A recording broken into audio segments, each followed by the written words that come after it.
Jesús. Amén. Bien, puede sentarse. Trataré de ser bien, pero bien breve. Él está vivo. Hoy se conmemora para algunos dicen celebrar, pero hoy se conmemora lo que podemos decir el día de la resurrección de Cristo. Y en toda esta semana hablamos de la crucifixión, de la muerte y de la resurrección de Cristo Jesús.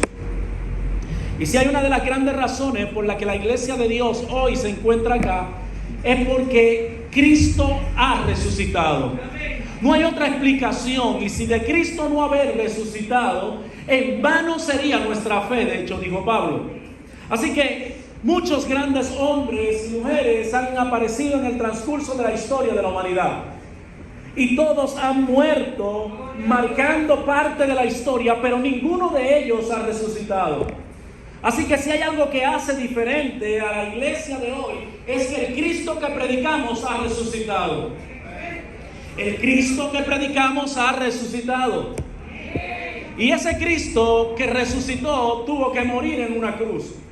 Tuvo que sacrificarse en la cruz del Calvario para que nosotros pudiéramos tener acceso a la salvación y a la vida eterna. Pero en medio de esa crucifixión hubieron palabras que de hecho no están organizadas cronológicamente probablemente. ¿Por qué razón? Porque están en distintos evangelios, así que distintos escritores hablaron en diferentes épocas de estas palabras. Y una de esas palabras, o una de las que se tiene como la primera palabra, está en Lucas capítulo 23, verso 34. Y dice claramente: Padre, perdónalos porque no saben lo que hacen. Y esto nos da a entender que Jesús, mientras estaba en la cruz del Calvario, mientras Jesús estaba haciendo su sacrificio en la cruz, tenía, a pesar de todo, un corazón de misericordia. Un corazón que se acercaba a lo que Dios quería que el ser humano hoy tuviera. Y a pesar de que estaba bregando con gente malvada, con gente cruel, con gente despiadada, Él en sus oraciones, en el peor momento de su historia, estaba solicitando misericordia para ellos. Y yo me preguntaría, si nosotros somos imitadores de Cristo, si pudiéramos decir lo mismo que Cristo dijo en la cruz del Calvario en los momentos peores de nuestra vida. Si pudiéramos solicitar perdón por aquellos que nos han agredido y por aquellos que nos están persiguiendo. Si pudiéramos solicitar el perdón y la misericordia de Dios, aun cuando otros han sido crueles para con nosotros. Sin embargo, si somos imitadores de Cristo, tenemos que aprender a que a pesar del dolor y sufrimiento, hay que solicitar misericordia por aquellos que necesitan del Señor. Que nosotros no entendemos, no hay problema con entender. Es que la misericordia de Dios es inentendible para el corazón del ser humano. Si nosotros fuéramos capaces de entender a Dios, entonces fuéramos como Él. Y tuviéramos misericordia también de otros, a pesar de que no sabemos el porqué. Lo siguiente que Jesús dice en Lucas capítulo 23, verso 43, dice: en verdad te digo, hoy estarás conmigo en el paraíso. Y esto se refiere a que en medio de la cruz, en medio de este sufrimiento, en medio de este gran sacrificio, dos personas comienzan a surgir. Y uno está a su derecha, otro a la izquierda. Y cuando miramos esto, miramos a un Jesús tan compasivo y nos damos cuenta que a pesar de todo, aún en el último momento, Jesús fue capaz de tener misericordia. Así que nosotros tenemos que tener en claro, y no vamos a profundizar en estos textos, porque de profundizar en estos textos, solamente esto sería un mensaje o dos cada uno de ellos.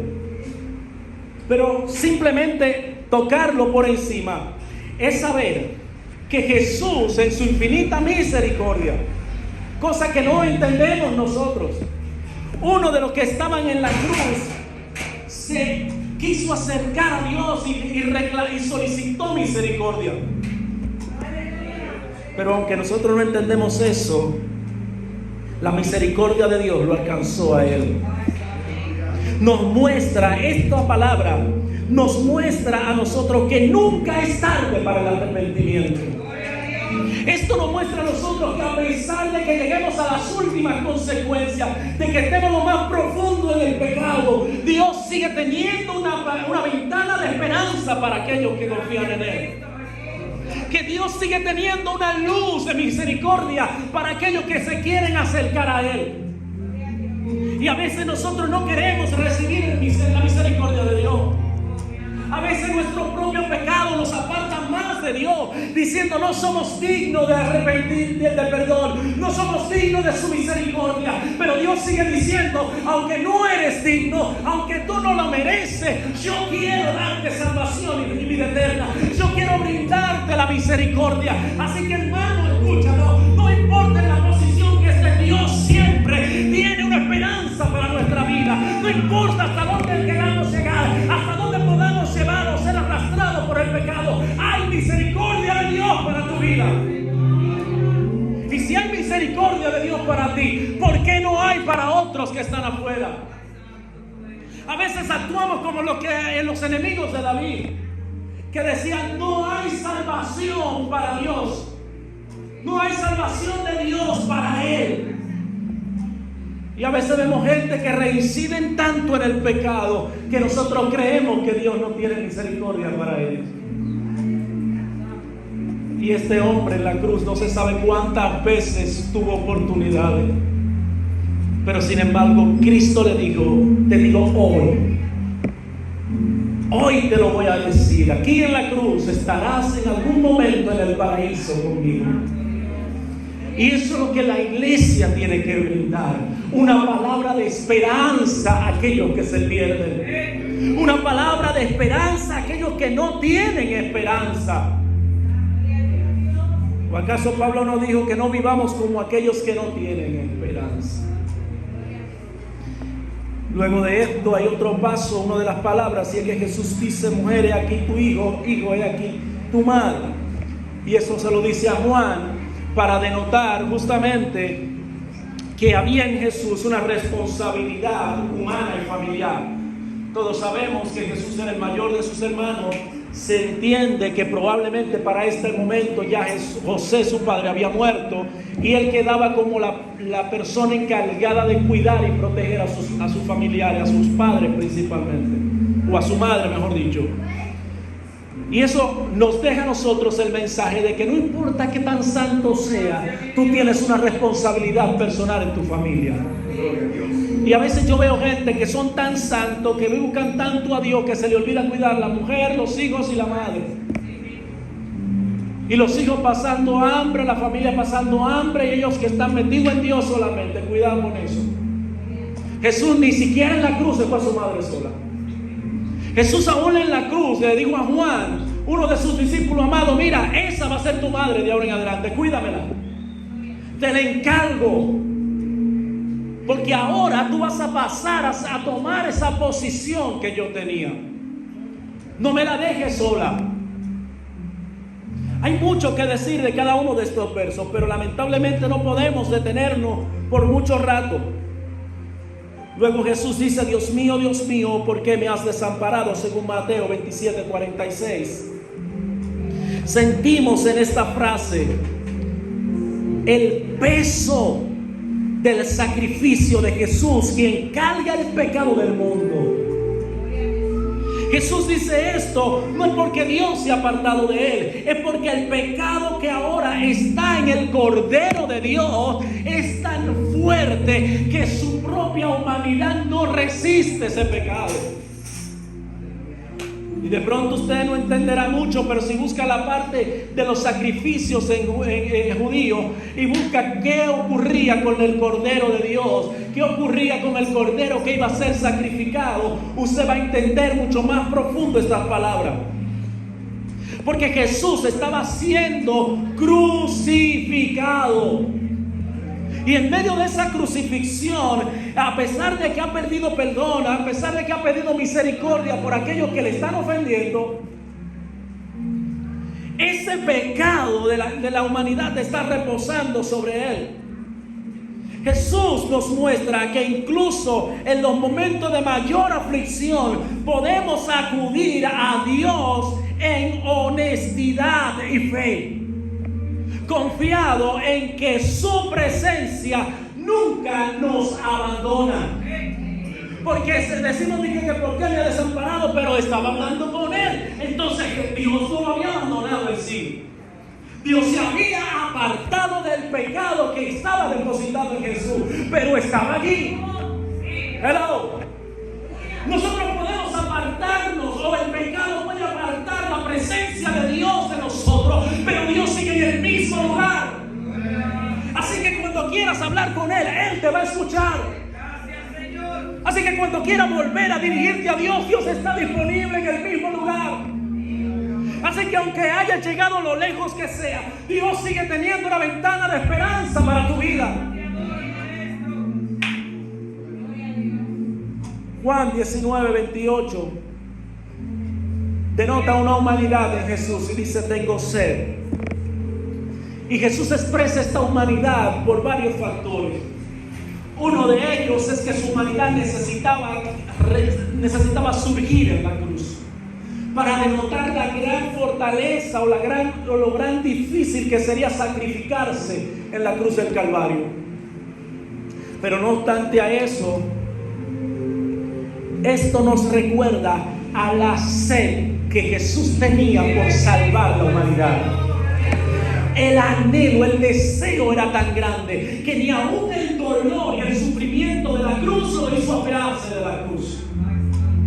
¿Acaso no le decía a la gente: si eres hijo de Dios, baja de esa cruz?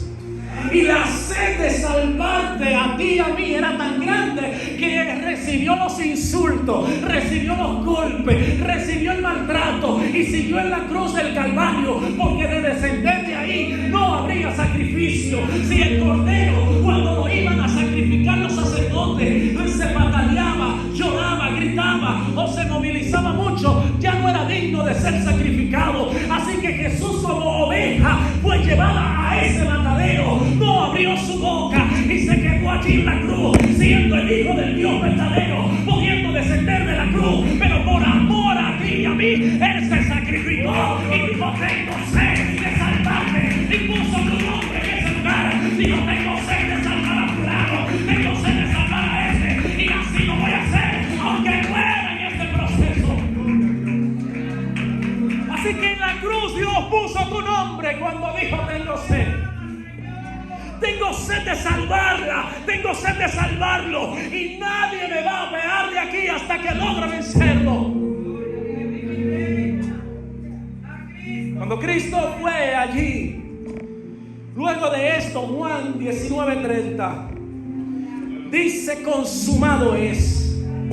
Estas palabras nos indican que la obra de redención estaba completa, que lo que Cristo había venido a hacer se había cumplido. Todas las profecías del Antiguo Testamento, todas las características del Mesías o del enviado, todo lo que tenía que hacer fue hecho. Y en lo que Jesús tenía que venir a hacer no estaban inscritos ni milagros, ni liberaciones, ni nada de eso. Había mucho más que eso. Porque tenía que nacer en un lugar en específico, tenía que vivir de una manera específica, tenía que hacer cosas específicas, y parte de eso era lo que Él estaba haciendo en la cruz del Calvario.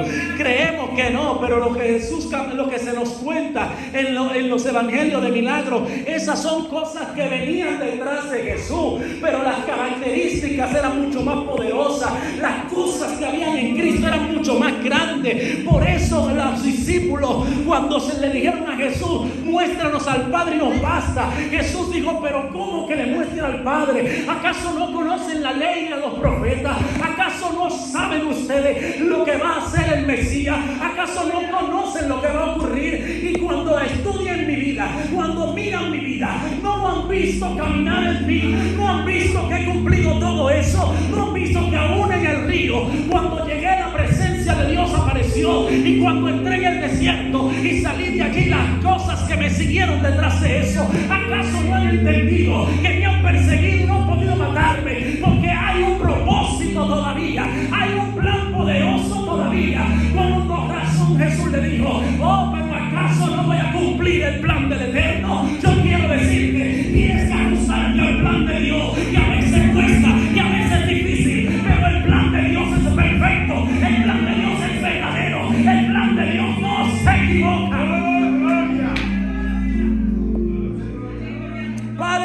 encomiendo mi espíritu. En Lucas 23:46 denota la confianza y entrega que Jesús al entregar el espíritu a Dios.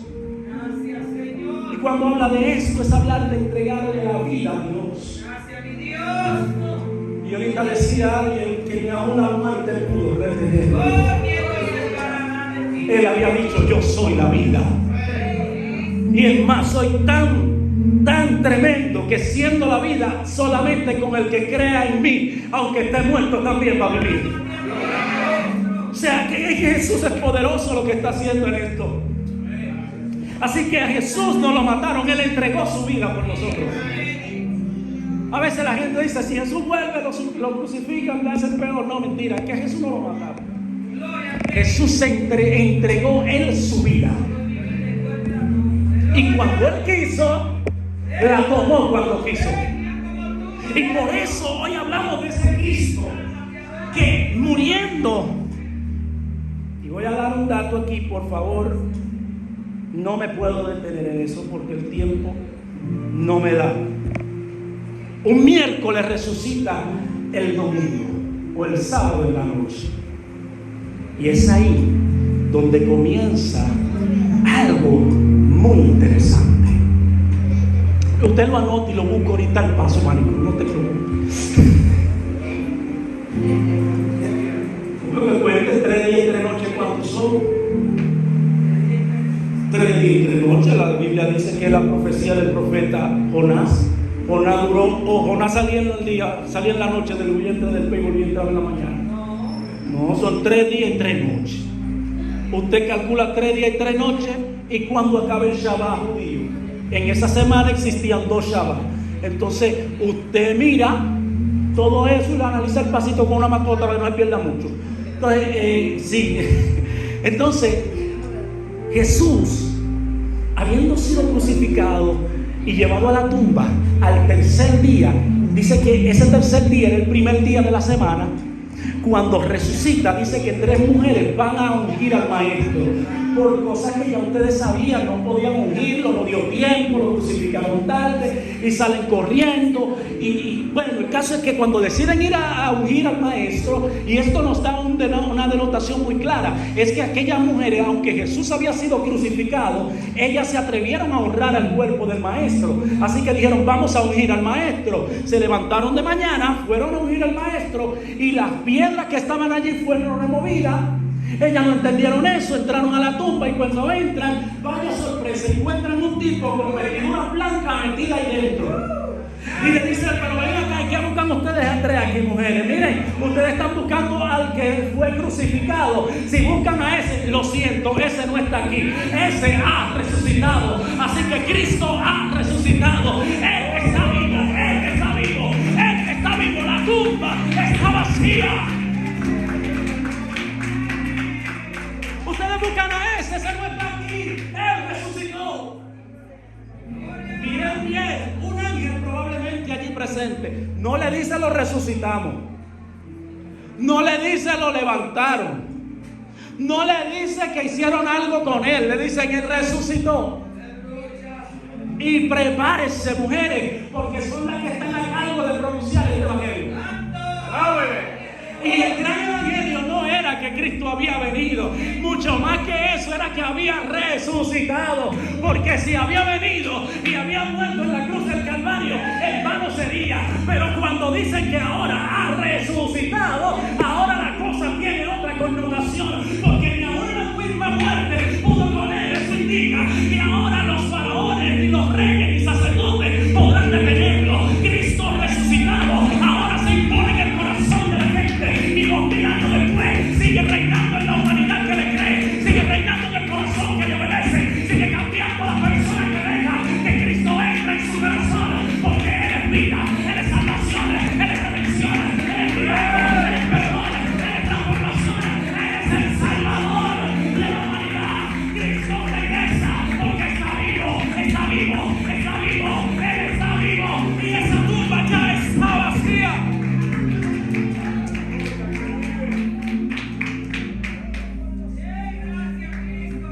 Tengo que terminar, no hay detalle más. Y es que estas mujeres que quisieron honrar a Dios, lamentablemente no hicieron lo que le tenían que hacer después de eso, porque le atacó algo que se llama miedo. Y siempre lo hemos dicho, el enemigo del amor es el miedo. Y el pánico que se apoderó de esas mujeres fue tan grande que no se atrevieron a decir. Razones probablemente habían de sobra. La primerita era que la iban a tildar de loca, porque ¿quién lo ha visto? Lo segundo es que podían decir, bueno, y si el que se robó el cuerpo es uno de los que está allá adentro, y me dijo que saliera con eso, y después no vuelve a aparecer más nada, yo voy a pagar esa. Sí, porque no estamos hablando de este tiempo, estamos hablando de un tiempo que las cosas se pagaban caras. Y si no es así, y si ese Cristo que creemos que resucitó, o que decimos que resucitó, no resucitó nada, y después aparece un problemón porque hasta los guardias que estaban aquí ya no están, ¿qué vamos a hacer nosotras? Así que el pánico fue tan grande que se apoderó de ella que se quedaron callados.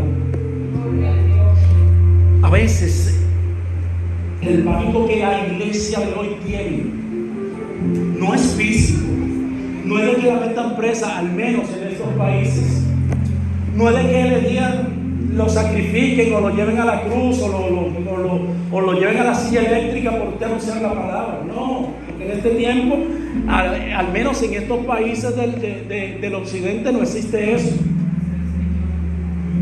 Pero cuando usted entiende que su vergüenza vale más que el evangelio, usted no quiere hablar de un Cristo resucitado, y usted no se quiere atrever por miedo a que le digan loco. Usted no quiere hablar de un Cristo que ya usted lo salvó. Por miedo usted detiene de dar la palabra que tiene que dar.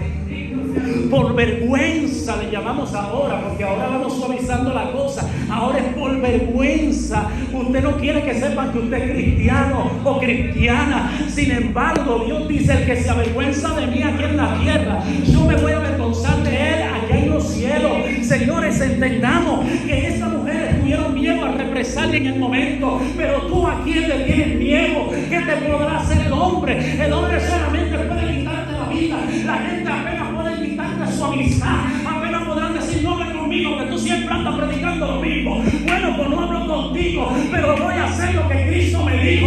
Voy a pagar el precio, porque si Él se sacrificó en la cruz del Calvario para darme salvación y vida eterna, yo me voy a sacrificar por Él para anunciar este evangelio que es bueno, santo y trae la misericordia divina de Dios. Yo me voy a sacrificar si es necesario, pero no voy a dejar que este evangelio se muera conmigo.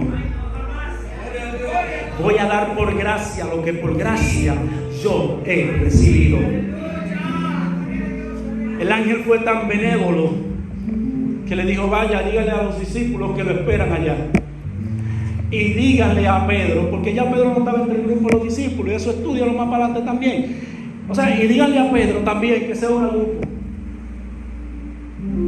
Porque a pesar de lo que Pedro hizo, de pronto el grupo pudo haberlo desligado, de pronto él se pudo haber desligado, pero Cristo nunca lo desligó de su casa.